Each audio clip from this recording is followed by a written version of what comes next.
สมัยเลอะสบายดี MEL สาวลินคำคลีนยายเยอร์อายุ24ปีสัดส่วน34 26 38สูง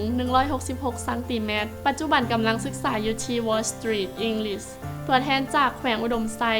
นำเสนอส้นเผากะมุส้นเผากะมุแมนมีหลายแซงแต่ละแซงก็จะมีภาษาปากเว้าที่แตกต่างกันน้อยนึงแต่ส่วนหลายก็จะเข้าใจกันจุดเด่นของชนเผ่าก็คือบุญประเพณีที่เอิ้นว่าบุญเกลอหรือบุญเต็ดเนิมเป็นบุญ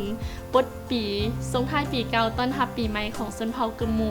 ในงานก็จะมีการแสดงแข่งขันวรรณคดีมีการคับเจิมและยังมีอีกหลากหลายกิจกรรมที่ได้เฮ็ดร่วมกันจะเป็นการมาร่วมโตของชนเผ่ากะมุและเป็นการแสดงให้เห็นว่าชนเผ่าของพวกเขามีความสามัคคีกันคนที่มีเป้าหมายย่อมชนะคนที่มีแต่ความฝันนำเสนอสุดชนเผ่ากะมุสุดท้ายกี้แฮมจุครออุ่นยงมาไตแฮมโลดจุมกลปะเราจิยัดเลยัดจะอย่าตามมือก็ตะลงสรงแรงเสียอุ่นแฮมกนกีเด้อขอบเรียม